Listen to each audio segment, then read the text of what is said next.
ವರ್ಷದ ಗೌರ್ಮೆಂಟ್ ಬಂದು ಮೂರನೇ ಟರ್ಮ್ ಬಂದು ಮೋದಿ ಅವರು ಮೂರನೇ ಟರ್ಮ್ ಒಂದು ವರ್ಷ ಆಯ್ತು. ಇದು 11ನೇ ವರ್ಷದ ಗೌರ್ಮೆಂಟ್ ಒಂದು ವರ್ಷ ಆಯ್ತಂತೆ. ನಾನೇನು ಹೇಳಿ ಅಲ್ಲ ಹೇಗೆ ನಡೀತಾ ಇದೆ ಮೋದಿ ಅವರಿದ್ದಾರಲ್ಲ, ಅವರು ಪ್ರಚಾರದಿಂದ ಬದುಕಿರೋದು ಗೊತ್ತಾಯ್ತಲ್ಲ. ಬರೀ ಈಗ ಡಿಮಾನಿಟೈಸೇಷನ್ ಮಾಡಿದ್ರು, ಏನಾಯ್ತು ಅದು? ಡಿಮಾನಿಟೈಸೇಷನ್ ಏನಾಯ್ತು ರೀ? ಯಾರಿಗೆ ಅನುಕೂಲ ಆಯ್ತು? ಅಚ್ಚಾ ದಿನ ಆಯಗ ಅಂತಂದ್ರು, ಏನಾಯ್ತು? ಏನಾಯ್ತು ರೀ? ಪ್ರತಿ ವರ್ಷ 2 ಕೋಟಿ ಉದ್ಯೋಗ ಕೊಡ್ತೀವಿ ಅಂತಂದ್ರೆ ಏನಾಯ್ತು?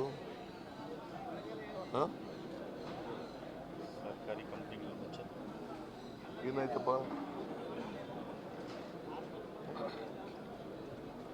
ಆಮೇಲೆ ರೈತರದ್ದು ಎಲ್ಲ ಸಮಸ್ಯೆಗಳನ್ನು ಬಗೆಹರಿಸ್ತೀವಿ ಅಂತಂದ್ರೆ ಏನು ಮಾಡಿದ್ರು? ಯಾಕೆ ಚಳುವಳಿ ಮಾಡಿದ್ರು 1 ವರ್ಷ ರೈತರು? ಎಲ್ಲಿನಲ್ಲಿ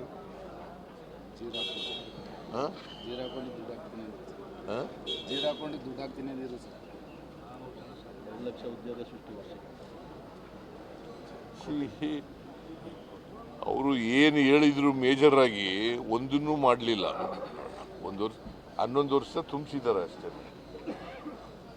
ಅದೇನಾಗಿದೆ, ಪ್ರಚಾರದಿಂದ ಮೀಡಿಯಾದವರು ಅವರಿಗೆ ಹೆಚ್ಚು ಪ್ರಚಾರ ಕೊಡ್ತಾರೆ, ಸುಳ್ಳು ವಿಚಾರಗಳನ್ನು ಹೇಳ್ತಾರೆ. ಈಗ ನಾವು ಗ್ಯಾರಂಟಿ ಯೋಜನೆಗಳನ್ನು ಘೋಷಣೆ ಮಾಡಿದಾಗ ಮಾಡೋಕ್ಕಾಗಲ್ಲ, ರಾಜ್ಯ ಸರ್ಕಾರಗಳು ದಿವಾಳಿ ಆಗ್ತವೆ ಅಂತಂದರು. ಅದನ್ನೇ ಕಾಪಿ ಮಾಡಿಬಿಟ್ರು. ಕಾಪಿ ಮಾಡಿದ್ರು ಇಲ್ಲ?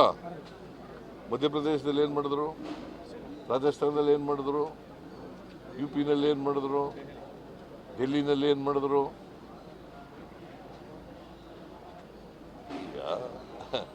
ಆಮೇಲೆ ಗುಜರಾತ್ನ ಚೀಫ್ ಮಿನಿಸ್ಟರ್ ಇರುವಾಗ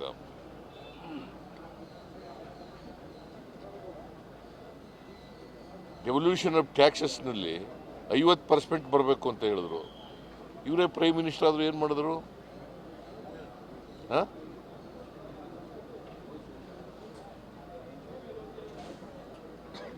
ಮಾಡಲಿಲ್ಲ. ಏನೂ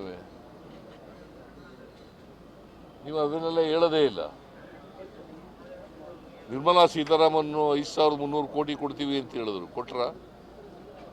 15ನೇ ಹಣಕಾಸಿನ ಆಯೋಗದವರು 11495 ಕೋಟಿ ಕೊಡ್ತೀವಿ ಕೊಡಬೇಕಾಗಿತ್ತು ಅಂತ ಹೇಳಿದ್ರು, ಶಿಫಾರಸು ಮಾಡಿದ್ರು, ಕೊಟ್ರ? ಇವೆಲ್ಲ ಮೇಜರ್ ಅಲ್ವಾ? ಕರ್ನಾಟಕಕ್ಕೆ ಅನ್ಯಾಯ ಆಗ್ತಾ ಇದೆ. ಬಿಜೆಪಿಯವರು ಇದನ್ನೆಲ್ಲ ಕೇಳಿ ಅಂತಂದ್ರೆ ಇಲ್ಲಿ ಸುಳ್ಳ ಜನಗಳಿಗೆ ಸುಳ್ಳನ್ನ ಇಟ್ಟು ಅಪಪ್ರಚಾರ ಮಾಡ್ತಾ ಇದ್ದಾರೆ.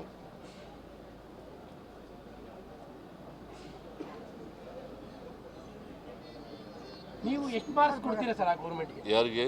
ಮೋದಿ ಗೌರ್ಮೆಂಟ್ಗೆ? 0.